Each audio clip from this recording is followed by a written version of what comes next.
ایک حدیث ہے مشکات شریف میں، اس کے آئینے میں ہم نے اپنے ملک کو بھی دیکھنا ہے، امت کے اجتماعی مسائل کو بھی دیکھنا ہے۔ نبی اکرم صلی اللہ تعالیٰ علیہ وسلم کے الفاظ کی روشنی میں ہم سب نے اپنے اپنے لیے راہ کا تعین کرنا ہے۔ اللہ کے پیارے حبیب صلی اللہ تعالیٰ علیہ وسلم نے فرمایا، جب کسی قوم میں خیانت ظاہر ہوتی ہے اور پھر وہ خیانت کھلم کھلا ہونے لگتی ہے اعلانیہ، رشوت کا نام لوگوں نے تحفہ نہیں رکھ لیا، گفٹ نہیں رکھ لیا، کھلم کھلا نہیں سارا کچھ ہو رہا، کھا گئی اس ملک کو کمیشن، کھا گئی۔ یعنی جو آدمی جس کو پیرے پہ بٹھایا تھا نا، پیرے دار بنایا تھا، وہ کمیشن ایجنٹ بن گیا۔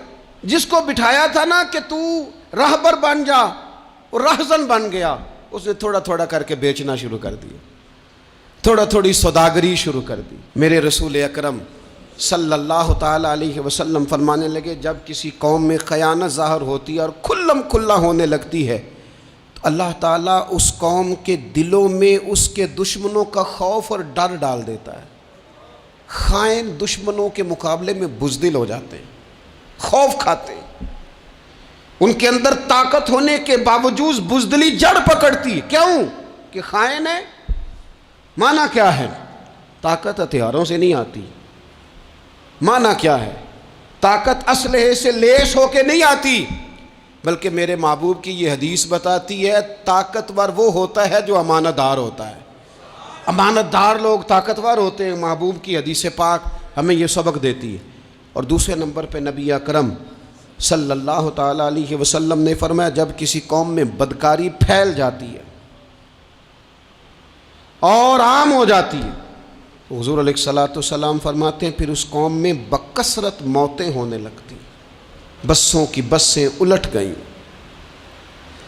درجنوں بیسیوں لوگ بیک وقت موت کے منہ میں چلے گئے۔ حضور فرماتے ہیں کہ یہ وہ سزا ملتی ہے اس قوم کو جو بدکاری کو عام کر دیتی ہے۔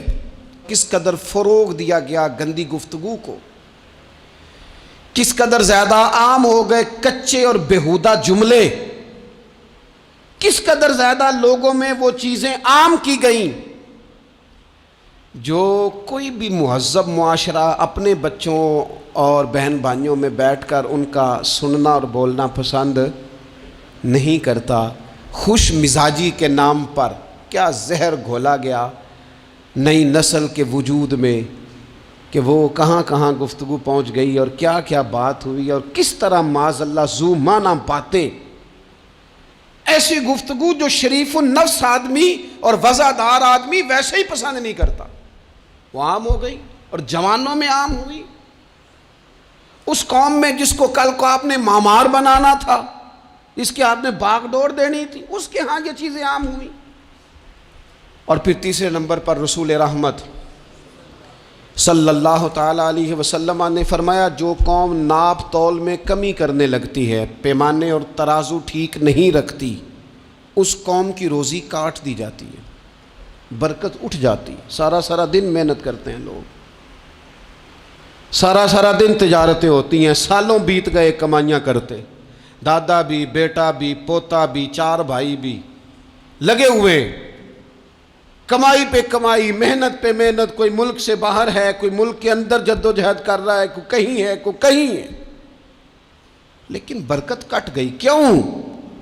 اس لیے کہ لیتے وقت اس کا انداز اور ہے اور دینے لگتا ہے تو پھر اس کا انداز اور ہے۔ جب کسی سے وصولی کرتا ہے تو اسے کہتا ہے خدا کا خوف کر، اور جب خود دینے لگتا ہے تو پھر یہ بھول جاتا ہے، پھر اسے یاد ہی نہیں رہتا۔ حضور فرماتے ہیں جب قومیں ناپ تول میں کمی کرتی، پیمانے کمزور کر لیتی، یہ جب لوگوں کو کاٹ کے دینے لگتی ہیں تو پھر ان کی روزی کٹ جاتی ہے۔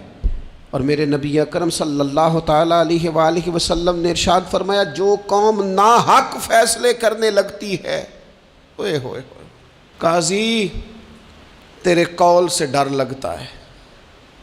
جب قاضی بکنے لگتے ہیں، جب فیصلے خریدے جاتے ہیں، جب عدالتوں کے ریٹ لگتے ہیں، جب من چاہے فیصلے لیے اور دیے جاتے ہیں، رسول کریم صلی اللہ تعالی علیہ وسلم نے فرمایا جو قوم ناحق فیصلے کرنے لگتی ہے اس قوم میں خون ریزی پھیل جاتی.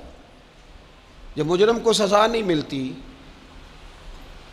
تو پھر میں نے دیکھا ہے کئی دفعہ وہ لوگ جو بڑے اچھے طریقے سے تھرو پراپر چینل گئے تھے کہ میں دروازہ کھٹکھٹاؤں گا عدالت کا، لیکن جب وہاں سے انصاف نہ ملا تو پھر قلم اٹھانے والے ہاتھوں میں بندوق آئی، پھر محبت بانٹنے والوں نے نفرتوں کے جملے بولے، پھر لوگوں نے کہا حق مل نہیں رہا تو اب چھینیں گے.